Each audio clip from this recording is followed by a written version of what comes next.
Hola Ivonne, buenas tardes. Hola Carlos, buenas tardes. ¿Me ves una vez o dos?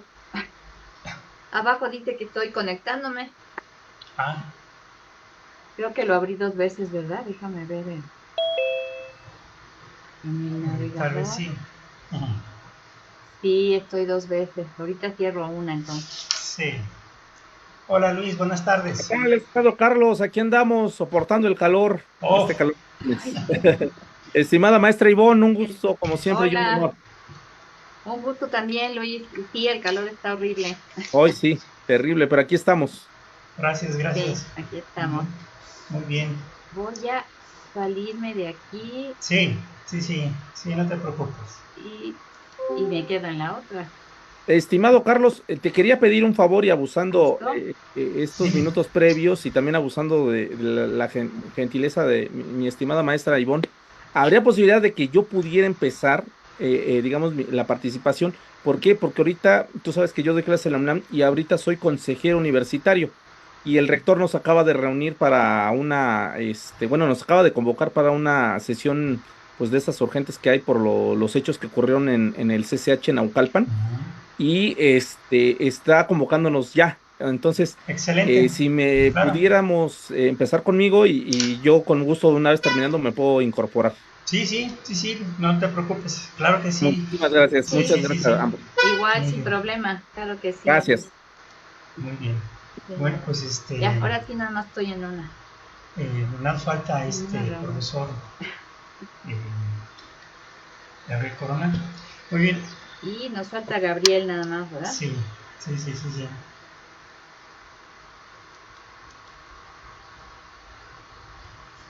Y me escucho, ¿verdad? Sí, Sí, sí, sí, maestra. bien. Sí, Ah, él perfecto. nos falta. Sí. Sí, perfecto.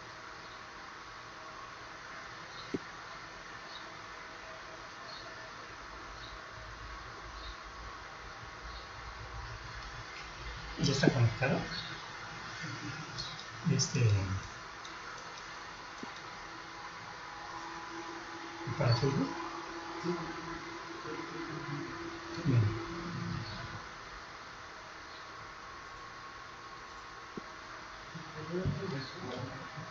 ¿Cuál? ¿De quién? De Hotmail.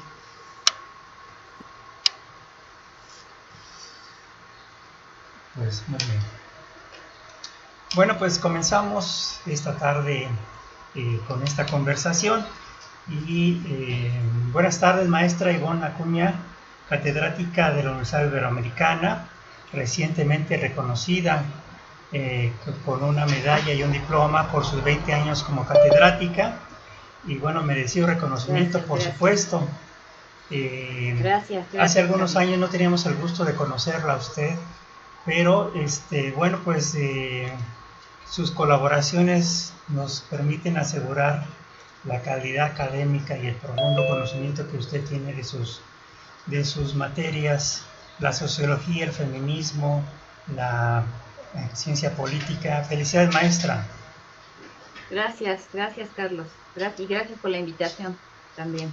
Y también nos acompaña en esta conversación el maestro Luis Ángel Hurtado, catedrático de la Facultad de Ciencias Políticas y Sociales de la UNAM. Buenas tardes, Luis.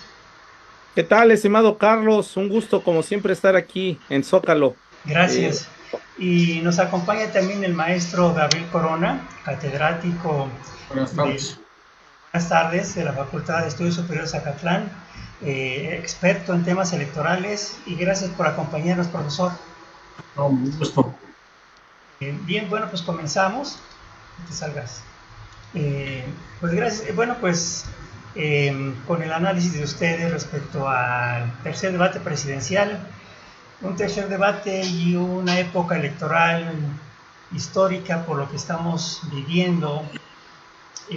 Estamos viviendo años históricos de transformación en este país, y el hecho mismo de que dos mujeres estén disputando la presidencia de la República, con eso es suficiente. Pero bueno, profundicemos entonces en el tema del tercer debate. Comenzaremos, pues, si gustan, que cada uno de ustedes nos de su punto de vista sobre, en términos generales, de lo que vieron, de lo que observaron, de lo que analizan de este tercer debate presidencial. Si gusta, comenzamos con Luis Hurtado. Por favor, Luis. Muchas gracias, estimado Carlos. Y bueno, primeramente agradecer a la revista Zócalo por concederme este espacio. Para mí todo un gusto estar con ustedes y con esta audiencia. Pues bueno, a grandes rasgos yo quisiera centrar mi participación en esta conclusión ya de esta serie de debates, el tercer y último debate. Debo decirlo así, manifestarlo así. Un debate que desde mi punto de vista no cambia absolutamente nada el panorama que actualmente tenemos. Lo digo abiertamente porque justamente el papel que desempeña la candidata puntera, en este caso Claudia Sheinbaum, pues fue un papel que evitó en todos los sentidos pues los comentarios, las críticas, las alusiones, y en llegado momento, hay que decirlo así también abiertamente, las mentiras en llegado momento de sus adversarios sobre ciertos actos, sobre ciertas ejecuciones, ya sea de su persona o de su gobierno, o de personas cercanas, digamos, a ella y a la 4T.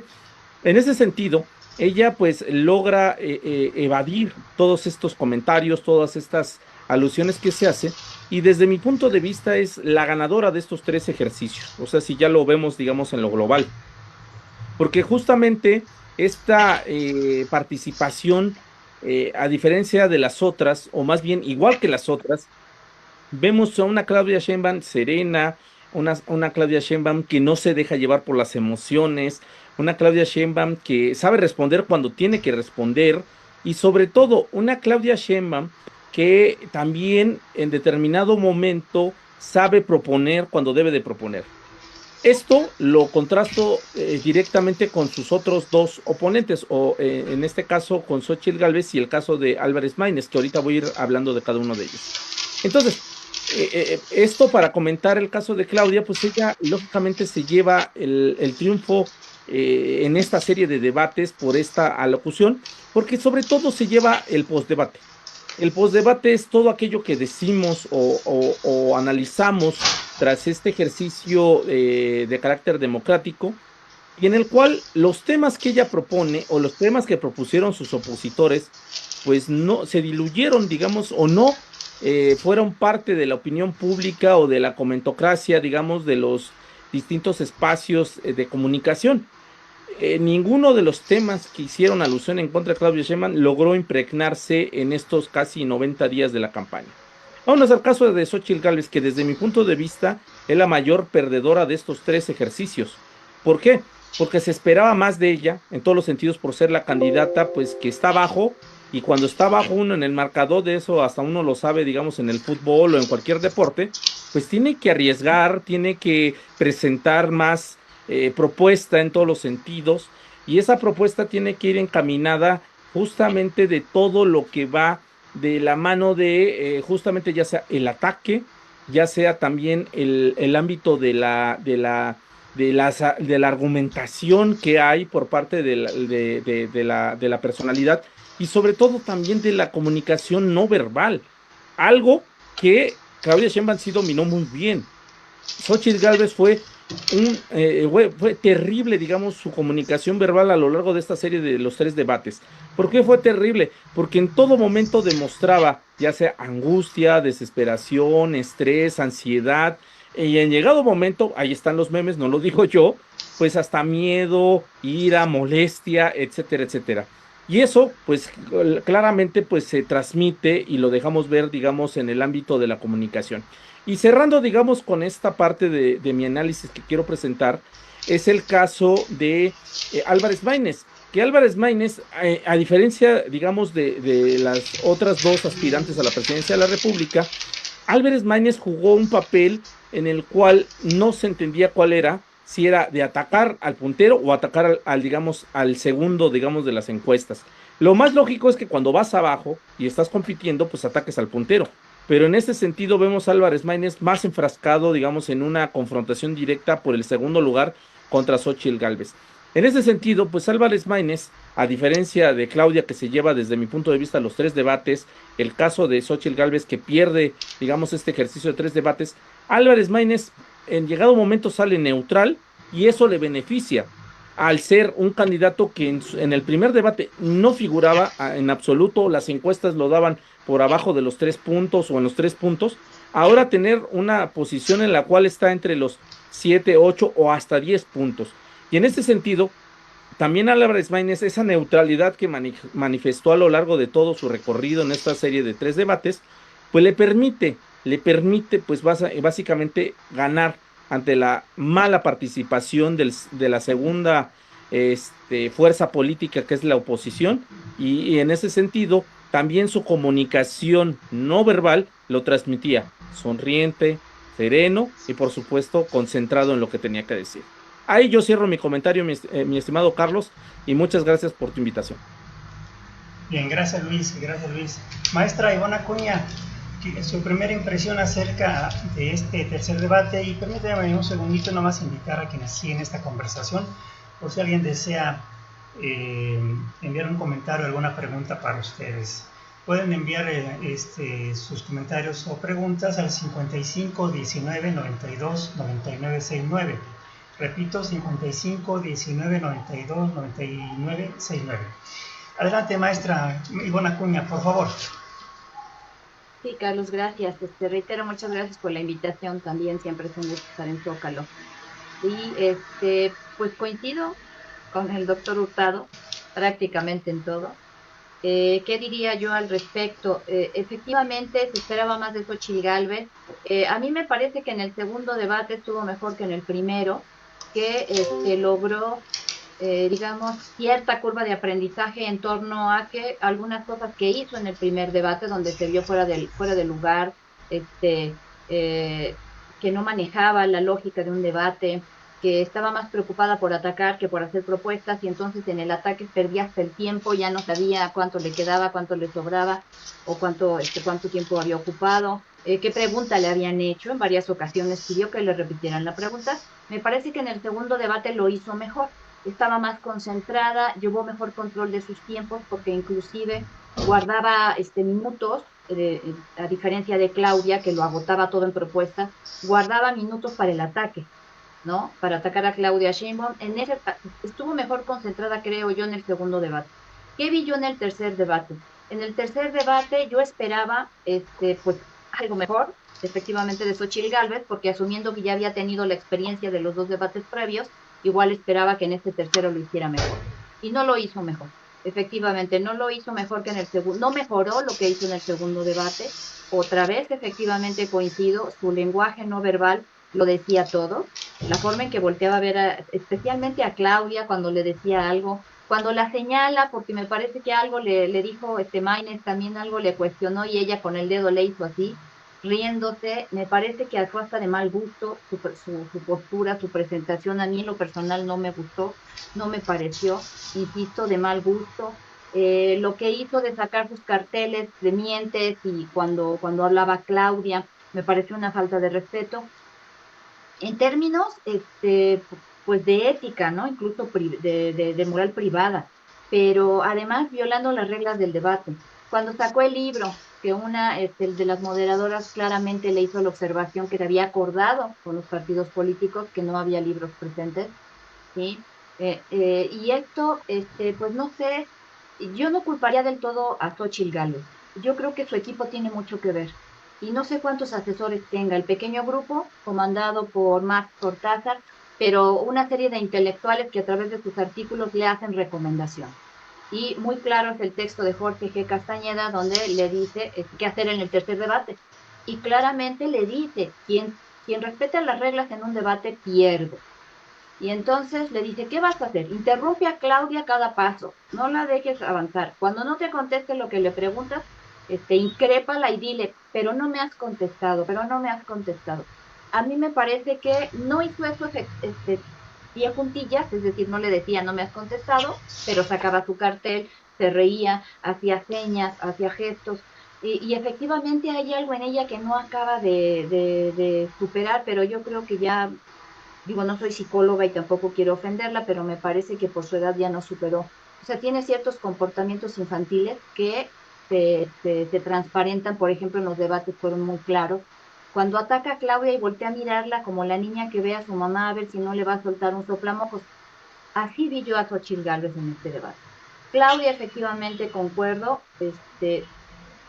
entre otras cosas, su propia experiencia personal habla.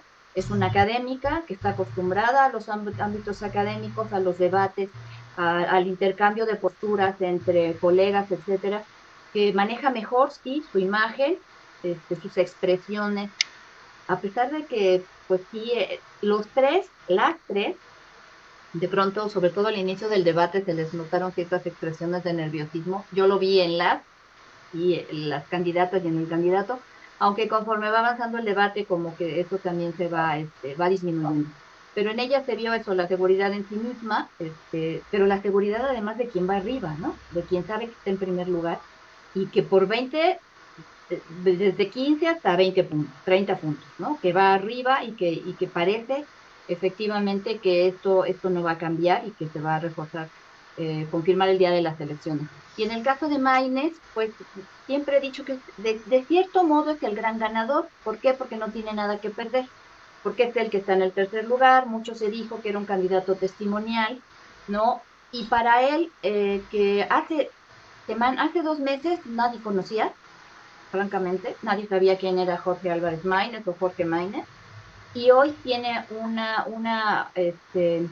escaparate que son las elecciones envidiable, porque ahora ya se posiciona a nivel nacional, se ha posicionado en el gusto de las y los jóvenes, ahí está en una competencia con Claudia, y en este sentido, si vemos los números, pues Claudia gana, pero me parece que él va construyendo, sí, un electorado juvenil que lo identifica como una posible opción. Entonces, desde ese sentido, para mí, él gana en todo sentido. Pero efectivamente, si lo pensamos en términos de números, de votación y de lo que va a pasar el 2 de junio, pues Claudia es la que sale avante, primero porque no pierde. Xochitl no logra, a pesar de que la golpeó hasta donde pudo, no logra noquearla en términos boxísticos, y en ese sentido, por supuesto, gana. Además, que ella sí se vio presidenciable a diferencia de Xochitl. Yo lo que vi lo he visto desde que inició la campaña, me parece, hablaba de curva de aprendizaje. Creo que Xochitl nunca se va a ver presidencial, no hay manera. Y Claudia, pues sí tiene ya asumida esta posición. Gracias, maestra Ivonne Acuña. Profesor Gabriel Corona, su primer... Gracias. Yo más que centrarme en las personalidades, me voy a centrar un poco en los temas que se abordaron y en la forma en que se pretende resolver algunos de los problemas nacionales. A mí me preocupa que no solo en el debate, sino en la propaganda y en muchos aspectos de la campaña, es una especie de competencia a ver quién ofrece más programas sociales, quién baja más la edad, y eso me preocupa porque si bien los programas sociales tienen un lado positivo, no resuelven el problema de fondo, que es la falta de oportunidades, sobre todo laborales y de buenos ingresos. El hecho entonces de que ahora estén compitiendo a ver quién ofrece más, quién baja más de edad y cuánto va a ser la beca, el apoyo, etcétera, en lo cual se centra la política social, sí me preocupa un poco, porque en términos de ciencia política, pues esto tiene que ver con ver al electorado más que como ciudadanos, como una clientela, ver al electorado más que como una sociedad pensante, más bien como un mercado político, donde se ofrece más, y de esa manera pues puede tener mejores precios, mejores condiciones, y puede tener más simpatizantes, adherentes, clientes o votantes. Eso me llama mucho la atención, esa política de superoferta que es tan utilizada y que pues estamos tan acostumbrados a escucharla desde hace muchas décadas, y que al final muy poco de eso que se ofrece se cumple. El otro aspecto que me llamó mucho la atención fue la falta de autocrítica. Seguramente los asesores les dicen no reconozcan ningún error, pero yo no escuché que alguien dijera, sí, nos equivocamos en esto, sí, no se combatió la corrupción, sí, la inseguridad ha crecido, no, nada, nada. Y eso que todos los partidos ahí presentes tienen una deuda histórica con la sociedad mexicana, ¿no? en su momento el PRI como gobernante del país, el PAN lo mismo, ahora Morena, pero también Movimiento Ciudadano al gobernar algunos de los estados con más problemas, como es Jalisco, ¿no? Donde pues no es el caso repetir qué grupos delictivos se asientan ahí, pero la verdad es que no se observa ninguna autocrítica. Luego,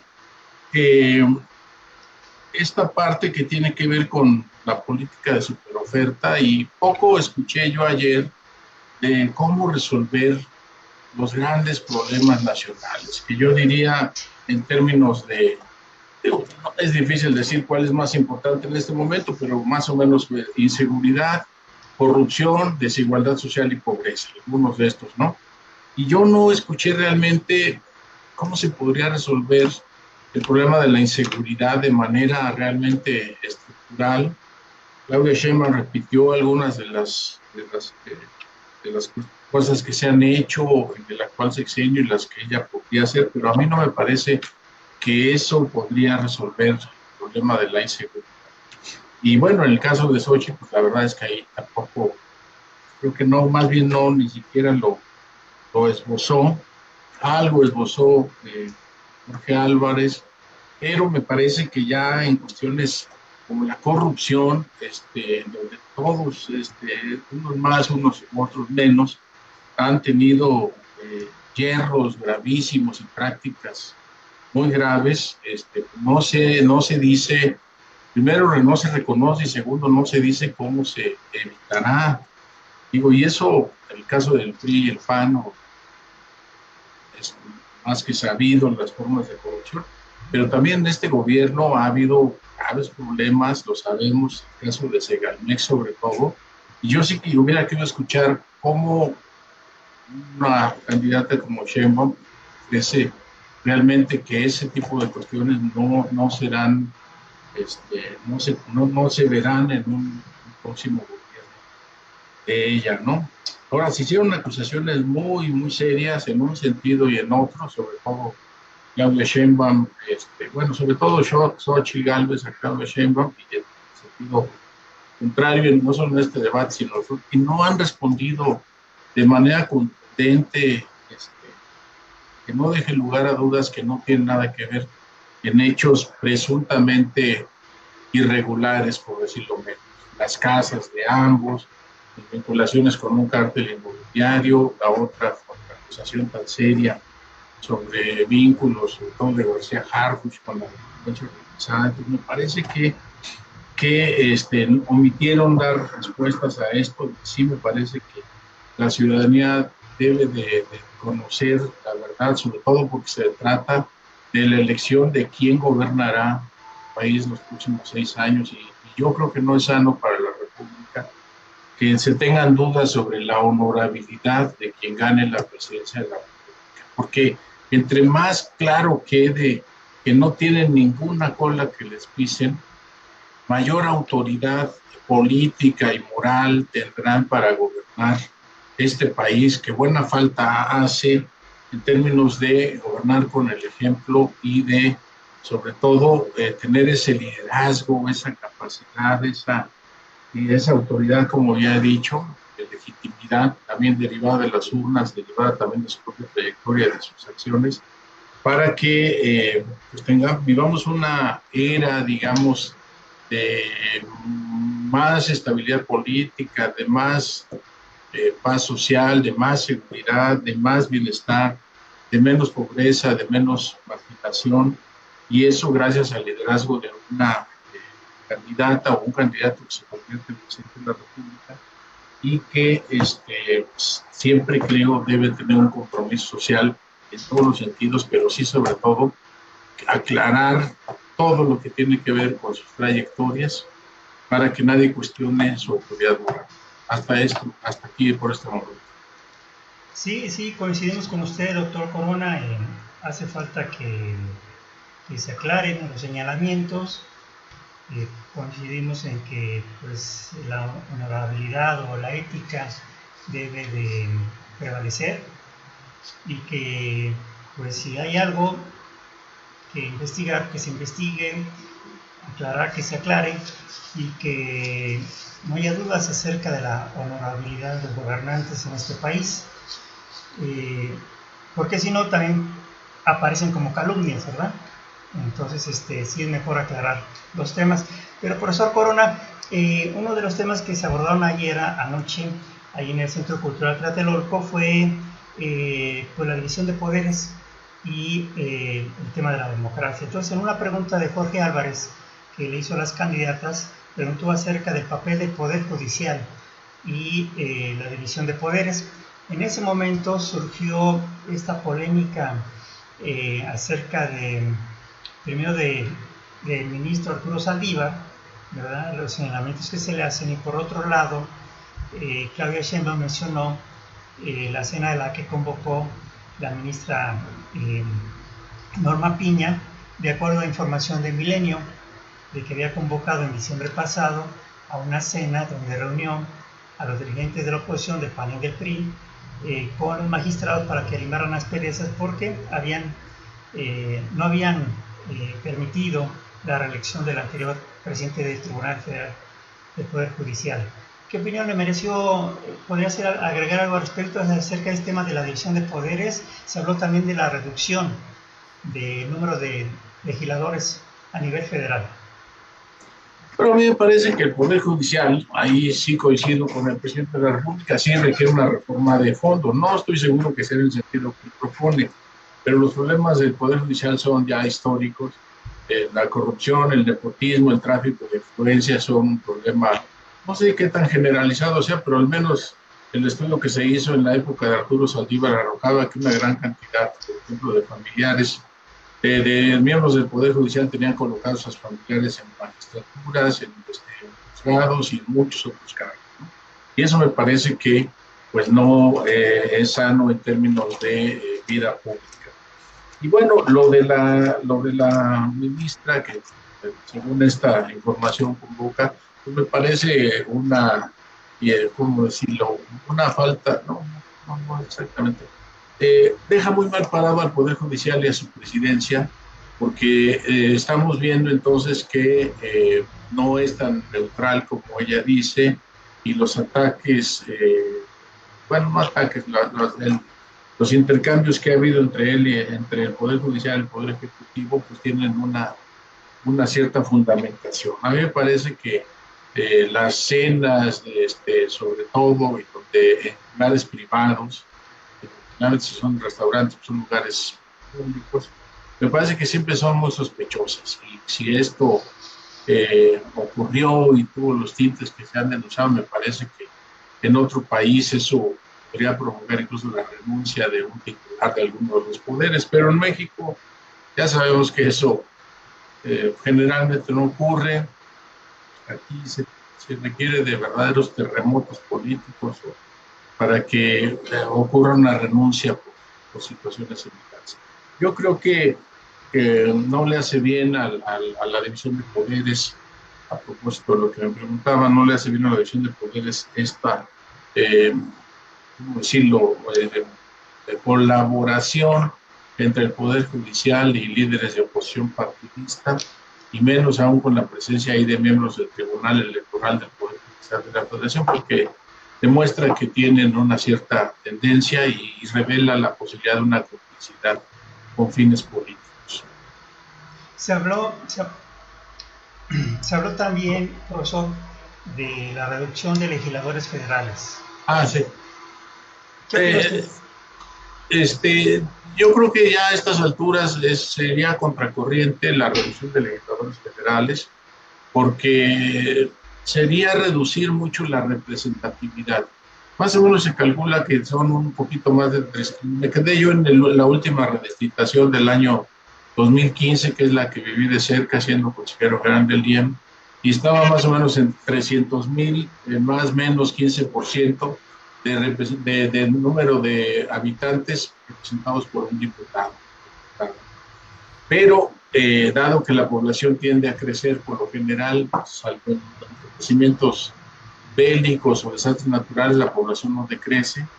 A pesar de que la migración en México es muy alta, pues hemos crecido mucho. Entonces, si se redujera el número de legisladores, me parece que estaríamos muy poco representados los habitantes de este país. Y aún así, un representante por cada 300,000 habitantes me parece que ya es un número excesivo. El reducirlos haría que esta representatividad fuera mucho menor.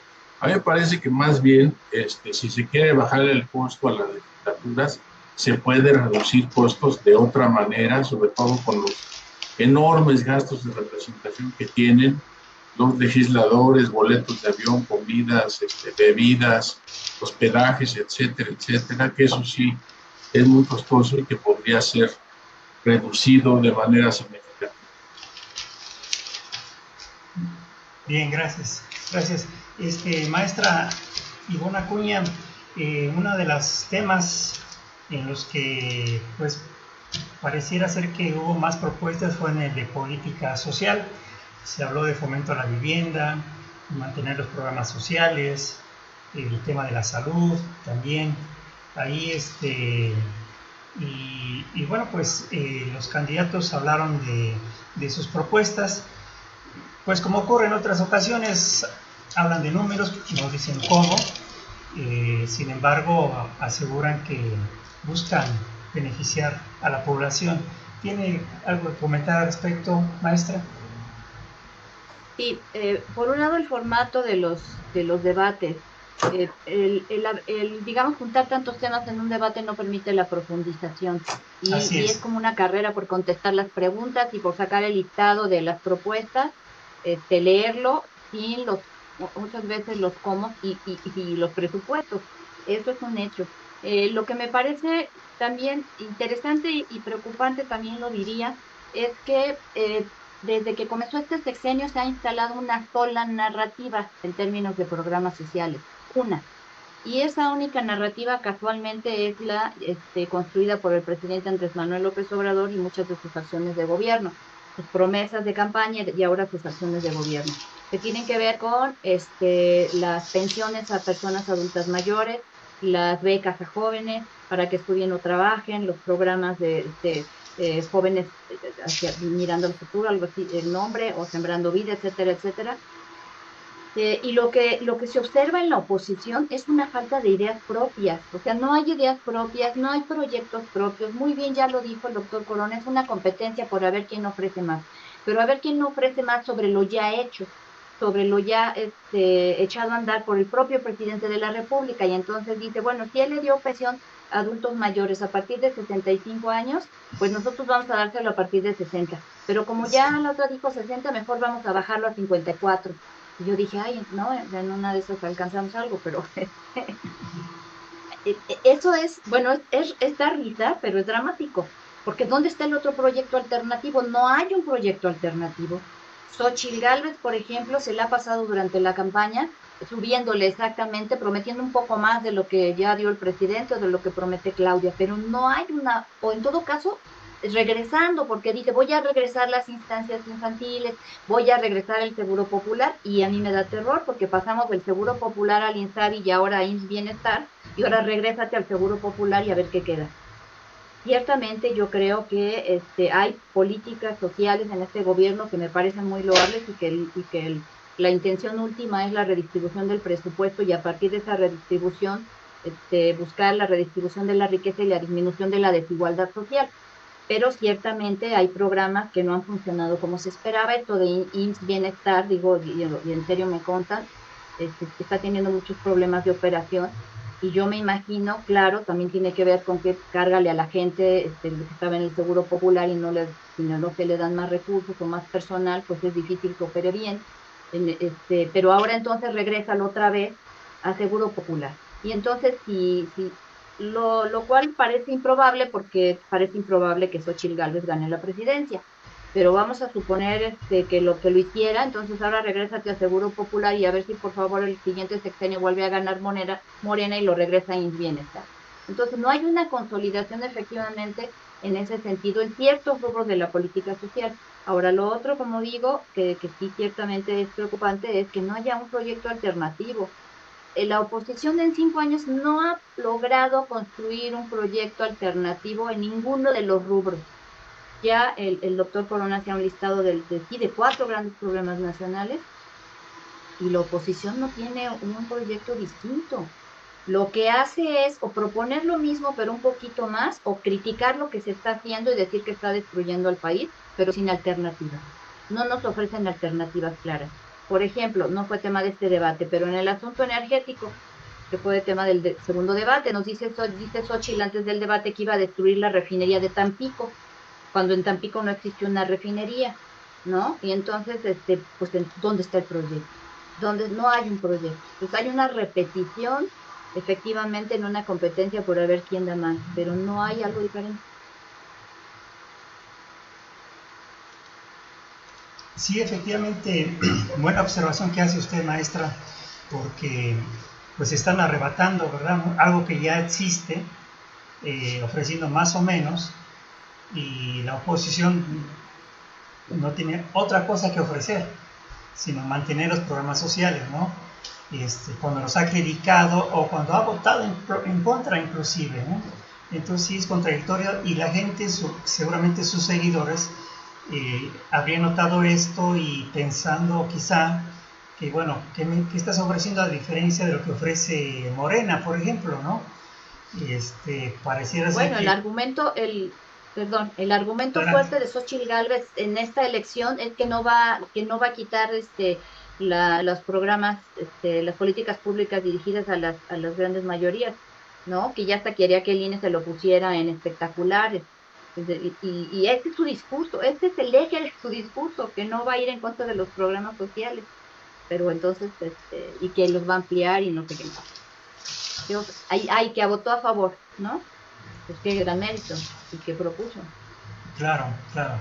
Bien, sí, otro tema que se abordó en el tercer debate presidencial anoche fue el tema de la seguridad, y como decía el doctor Gabriel Corona, pues es un tema sustancial, ¿verdad? Porque a pesar de la política pública que se aplica en el país, pues los retos son todavía muy grandes, sobre todo cuando el narcotráfico desafía a fuego en estados como Michoacán, Jalisco, Guanajuato, entre otros. Ahí hubo pues disputas entre las dos candidatas, intercambiaron acusaciones de que unas se acercan a los familiares del narcotraficante y otros aplicaron la política de Felipe Calderón de atacar, de declararle la guerra al narco. ¿Podrían decir algo al respecto? Profesor Corona. ¿Quién primero? Pues si usted gusta, o el maestro Ivonne, no importa. Adelante, Ivonne. Bueno, gracias. Bueno, sí, digamos que el debate se centra siempre en lo mismo, si el ejército vuelve a los cuarteles o no, si te dan más abrazos o mejor balazos. Yo no soy experta en el tema, por supuesto, pero considero que la apuesta del presidente de restituir el tejido social es correcta. Es decir, como dice, el arrebatar a los jóvenes de las garras del narcotráfico. Entonces tiene por eso los programas sociales, las becas a jóvenes para que estudien y trabajen, en la intención de darles una posibilidad de futuro para que no sean presas fáciles de la delincuencia organizada. A mí esto me parece bien, no me parece suficiente. O sea, creo que hay que hacer más, creo que hay que ir más allá y hay que profundizar en el problema, porque el que un joven tenga una beca para estudiar o trabajar no lo va a salvar necesariamente de las garras del narcotráfico, especialmente cuando estamos viendo que sectores vulnerables de jóvenes, hombres jóvenes en este caso, pues son levantados prácticamente, ¿no? Hay una leva y los obligan a convertirse en sicarios. Quiere decir que se necesita una protección más amplia, por un lado, pero por otro lado, creo yo, también un ataque. Yo no creo que habría que hacer una guerra como la de Calderón, ¿no? De ataques directos militares, armados y demás, con población en medio y convirtiéndose en efectos colaterales. Pero sí habría que implementar otras estrategias como, pues, ir en contra de su base financiera. O sea, los cárteles de la droga son empresas, operan como empresas. Y lo que dicen las y los expertos es que, pues, en los sexenios de Fox y Calderón se extendieron además a otras partes del mundo, ya son empresas transnacionales muy poderosas que manejan presupuestos mayores a los de algunos países, y entonces, pues, sin abandonar, digamos, el problema, lo que se dice es que hay que administrarlo, que prácticamente es imposible erradicarlo. Eso es lo que se dice, y si hay que administrarlo, pues por un lado hay que buscar también, no solo administrarlo, es decir, sino golpear su base financiera y establecer estrategias tal vez limpias y de ataque frontal en la captura de líderes. Lo que también se ha observado es que atacan a un cabecilla y al rato surge otro, o surgen dos, o se fragmenta el cártel y ya no tienes un cártel, tienes dos, tienes tres, y el famoso efecto cucaracha de que los atacas en Jalisco y que desaparecen en Jalisco y se mudan a otro estado. Yo creo que el problema es muy, muy complejo, efectivamente, y que aunque la apuesta del presidente y que recoge Claudia Sheinbaum sobre la restitución del tejido social es aceptada, no es suficiente. Habría que, sí, efectivamente, pensar en algo más, en un plan más amplio, creo yo. Es un problema demasiado complejo, un problema estructural que no admite soluciones únicas. Pero lo que dice el presidente me parece, ¿cómo decirlo? Sí, muy bien intencionado en términos de que hay que atacar el fondo del problema, pero esto me parece que es una solución de muy largo plazo. Ya llevamos más de 5 años y no se ha visto una disminución de la criminalidad. Me parece entonces que sería conveniente una sana mixtura entre medidas de este tipo, con programas sociales, pero también reforzamiento de la seguridad y de la inteligencia financiera. Es decir, hay que cortarle los tentáculos a los cárteles del narcotráfico a través de la detección de sus cuentas bancarias, de cómo transfieren el dinero, cómo les pagan a sus halcones, cómo les pagan a sus proveedores del fentanilo y de todo lo demás, para cortar esos flujos financieros. De esa manera, no sé si se puedan destruir esos cárteles, pero sí por lo menos podrían ser reducidos, ubicados y en su caso castigados.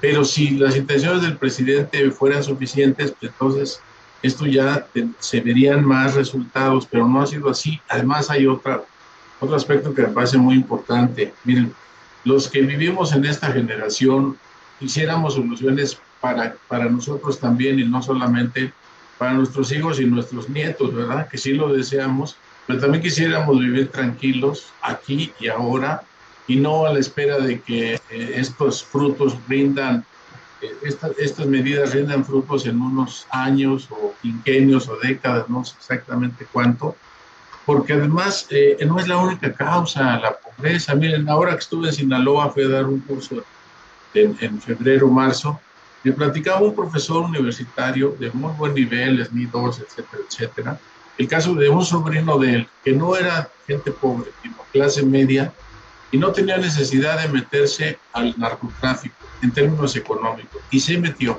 y su vida fue muy corta, casi como esto de las películas, una vida breve y alocada o algo así, y rápido terminó su vida o terminaron su vida los delincuentes con los que decidió juntarse. Entonces no es solamente que la gente se vea obligada a meterse a las redes del narcotráfico, también son decisiones personales, porque se ve que es una manera muy fácil de enriquecerse, y además, como cuentan con protección de los grupos policíacos y de autoridades y demás, pues entonces se creen que van a ser impunes, aunque no sea así.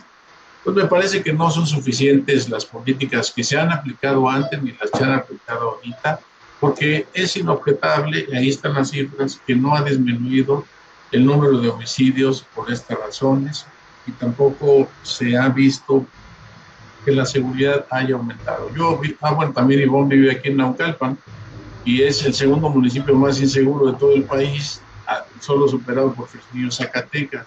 Uno les resulta difícil creer que estando al lado de la delegación Miguel Hidalgo, donde antes despachaban el poder federal, el presidente de la República, y estando junto a la zona militar, la más importante de todo el país, la primera zona militar, no puede ser que esto ocurra en un municipio conurbado con la capital de la República, pero ocurre, y eso quiere decir que las autoridades de todos los niveles, federal, estatal y municipal, no se han coordinado bien o no han querido coordinarse bien para combatir esta inseguridad que la verdad es que nos tiene así como muy preocupados, porque de acá donde yo vivo nos avisan que al salir no encendamos el auto o no se bajemos de que nos abran, porque en esa calle donde vivo ya les han quitado los mandatos.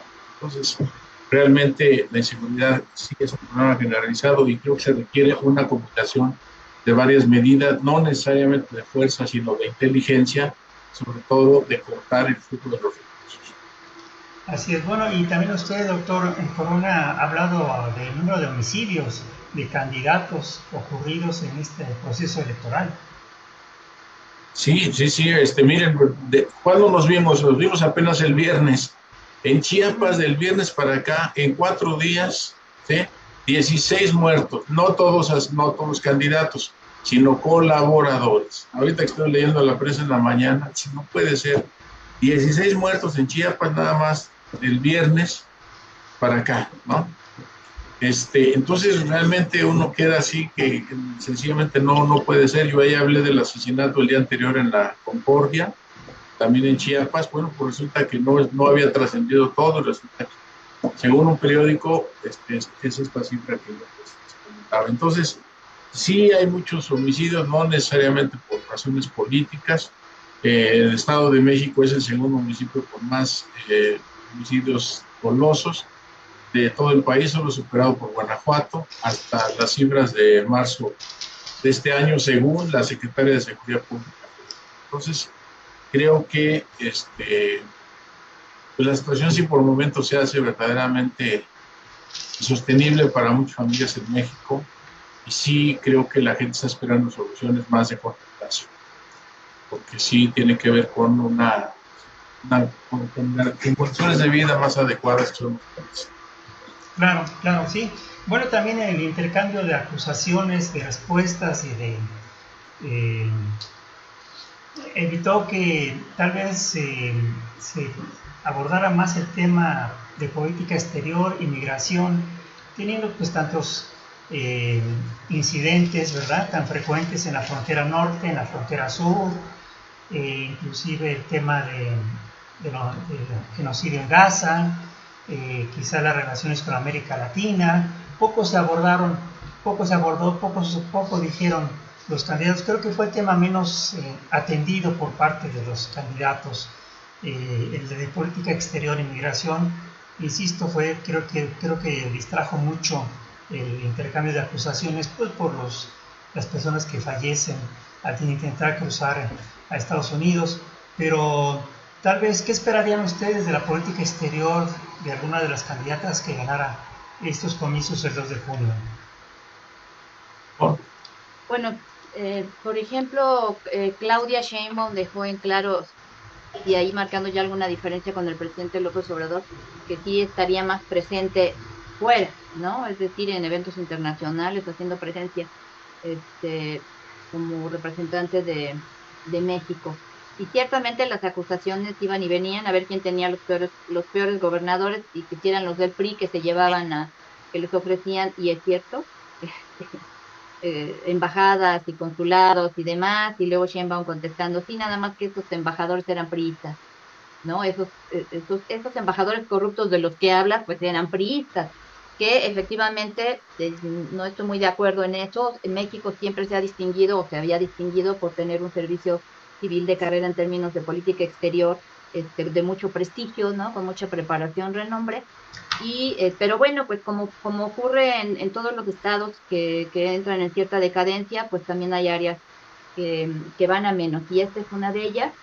Sí creo que los nombramientos no responden al expertise de los personajes, sino son movimientos políticos que el presidente hace, y me parece que le ha dado resultado para debilitar a la oposición, en este caso al PRI, ¿no?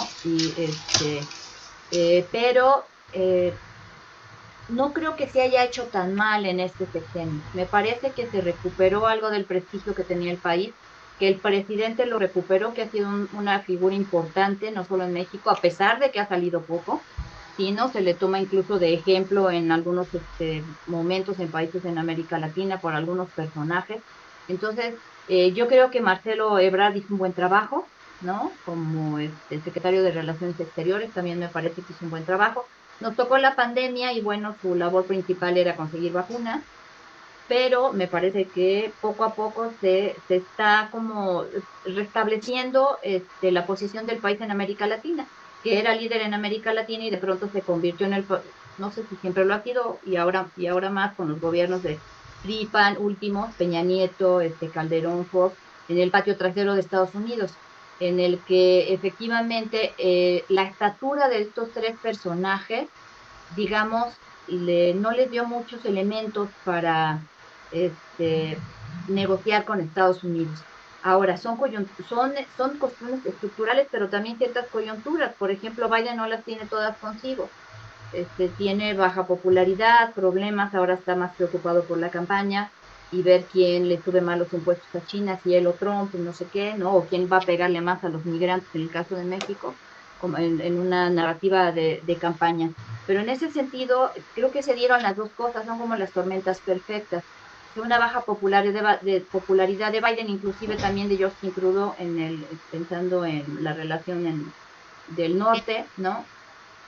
Y la posición del presidente López Obrador en torno a mostrar cierta dignidad frente a estos líderes me parece que ha dado resultados. Yo pensaría que tendría que ir por ese lado.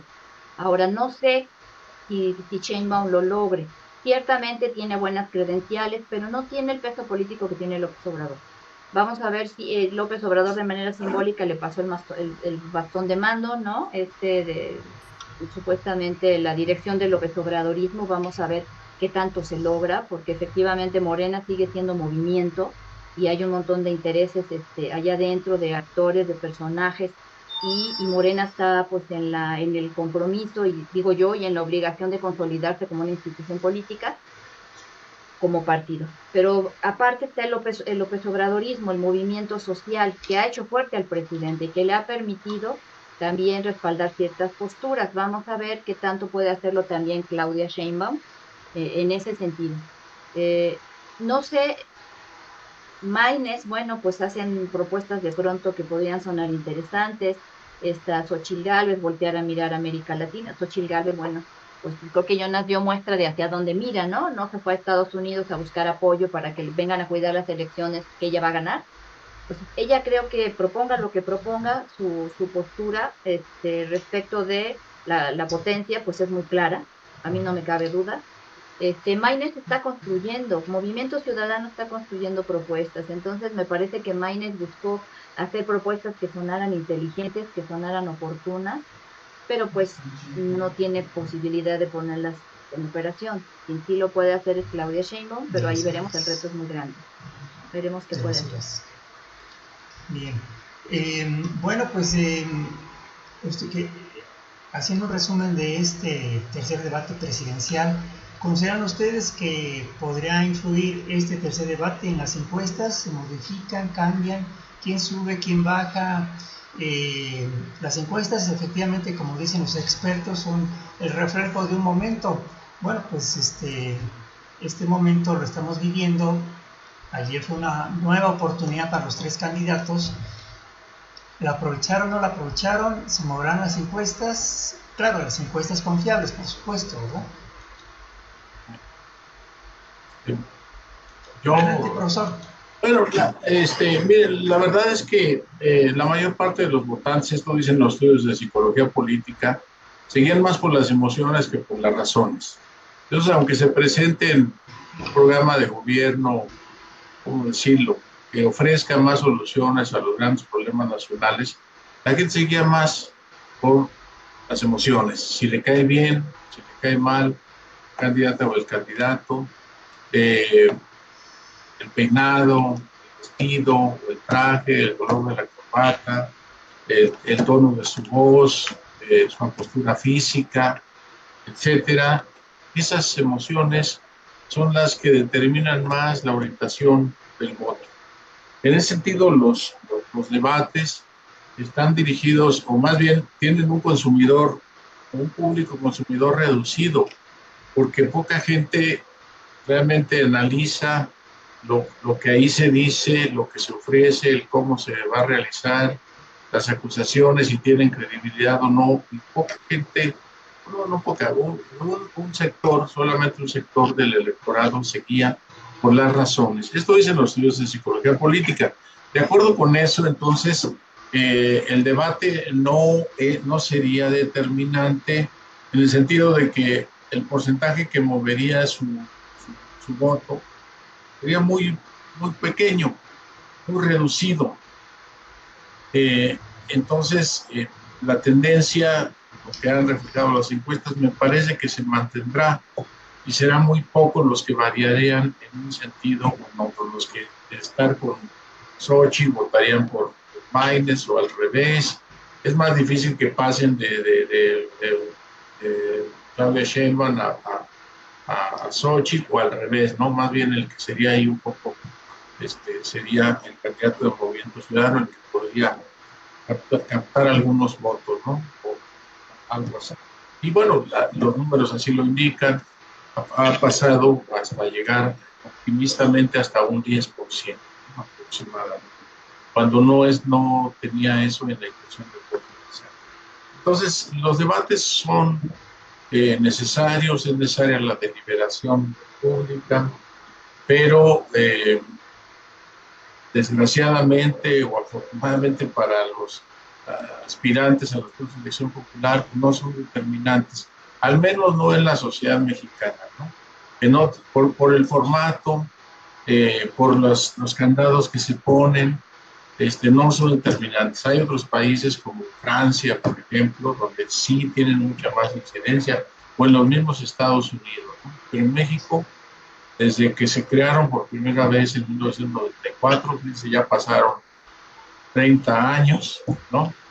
30 años de debates presidenciales y no se han modificado significativamente los formatos y pues esto siempre genera la sensación de que que nos quedan a deber, Y esto pues hay que tenerlo en cuenta para tampoco el hecho de que alguien se diga ganador en un debate, eso significa que necesariamente lo que hay que hacer en las urnas. Muy bien, gracias. Maestra Ivonne Acuña, ¿se moverá algo después de este tercer debate y a unos días de los comicios federales? Pues se ve difícil, sería interesante, yo coincido, Claudia no va, o sea, los números de Claudia no se modifican.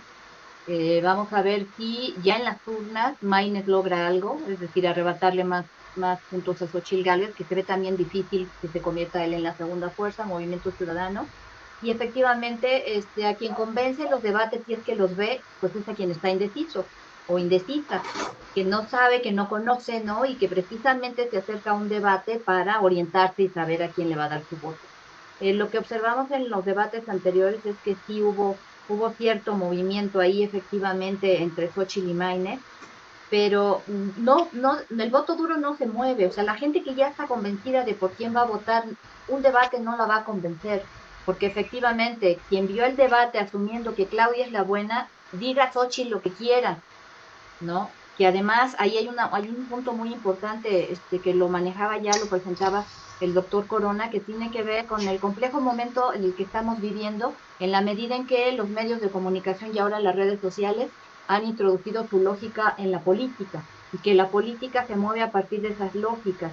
Estoy pensando en las fake news, estoy pensando en la manera en que corren por WhatsApp spots, memes, etcétera, que son francamente calumnias, ¿no? Hay un spot que está corriendo ahorita en radio, solo en radio, yo lo he escuchado en radio, que dice que Carlos Simas, el ex esposo de Claudia Sheinbaum, se gastó el dinero que le dieron, o sea, de la corrupción, que obtuvo vía la corrupción, para llevar a Claudia a Europa, pero además así dice llevarla como si fuera perro, ¿no? Y a mí me molesta que no haya, que sí hay, bueno, hay instancias, el sabueso de Animal Político, etcétera, que están checando incluso lo que se dice en los debates y las afirmaciones para ver qué sí es, qué es y qué no, qué es cierto y qué no es cierto. Pero en este sentido es difícil manejar este ecosistema sociodigital, mediático, en el que realmente como nunca en esta campaña han proliferado las mentiras, las calumnias, que te lanzan para convencer efectivamente, como decía el doctor Corona, las y los votantes, o los seres humanos en general, nos movemos a través de las emociones. Decidimos a través de las emociones, 85% de nuestra decisión es emocional. Y entonces, si oímos un spot que dice, y sobre todo si es gente que no busca fuentes alternativas, que no sabe que los medios de comunicación todos tienen ideología y tienen intereses, son actores políticos, entonces se va generando esta percepción de que efectivamente Claudia es una narcocandidata y el presidente es un narcopolítico porque saludó a la mamá del Chapo, y entonces Claudia tiene una casa enorme en quién sabe dónde, López Obrador la tenía en la Toscana, ¿verdad? Que creo que nunca la han encontrado, su casa en la Toscana, etcétera. Entonces, realmente es complejo y efectivamente esto va derechito a golpear la legitimidad del personaje al que se calumnia. Y sí, yo también esperaría que hubiera respuestas más contundentes cuando se te acusa de algo, ¿verdad? Se acusa de algún candidato o candidata para ofrecer las pruebas. Que bueno, se dice que creo, ¿verdad? Que el que acusa tiene que probar, pero sí que hubiera posicionamientos pues más fuertes, más firmes respecto de estas calumnias, pero de que circulan como nunca en esta elección es preocupante. Es preocupante porque a quién van dirigidas, pues a la gente de poca información y a la gente, pues también a veces que no se informa, ¿no? Que no sabe, que no conoce y entonces se lo cree todo. Y además le da flojera irlo a verificar o a ver si es cierto o no, y pues se lo cree completito y entonces sí, pues no va a votar por aquella persona a la que está calumniando. Claro. Pero además, hasta ahorita, lo que hemos visto en este sexenio es que no ha funcionado, no contra el presidente. No ha funcionado gracias al recurso que él echó a andar, que son las mañaneras y que contesta todo y batea todo. No sé con Claudia, no sé qué estrategia vaya a seguir, porque estos ataques van a continuar, evidentemente. No sé cómo lo vaya a resolver, pero sí, el ambiente es muy complejo, efectivamente, y pues avanza en todos sentidos, ¿no? Estas calumnias, estas mentiras, esta destrucción o intento de destrucción de reputación. Complejo. Sí, así es. Bueno, anoche que estuvimos ahí en el debate, creí entender que Claudia anunció que continuaría con las mañaneras. Y también hace unos días yo, sintonizando el 88.1 de FM de Grupo Radio Centro, escuché un comentario en contra de Claudia Sheinbaum que no era noticiario, simplemente lo soltaron dentro de la programación. Dijo, ¿y esto qué es? ¿No? Pero bueno, pues pues gracias por sus comentarios, por sus análisis acerca de este tercer debate presidencial. Insisto, es un acontecimiento histórico. Estos comicios del 2 de junio serán históricos porque por primera vez una mujer va a ser presidenta en este país. Y bueno, pues lo que nos queda es convocar a los ciudadanos a ir a las urnas este 2 de junio y cumplir con nuestro derecho constitucional a elegir a nuestros gobernantes. Les agradecemos mucho, maestra doctora Ivonne Acuña. La volvemos a felicitar por su reconocimiento por los 20 años como catedrática en la Universidad Iberoamericana. Y a usted, profesor Gabriel Corona, gracias por sus comentarios, sus análisis. Es usted un analista electoral muy profundo, lo cual se le agradece. Gracias a los dos. Buena tarde. Gracias. Hasta luego. Gracias Hasta a ambos. pronto. Buena tarde. Gracias. Y no olviden suscribirse a Zócalo.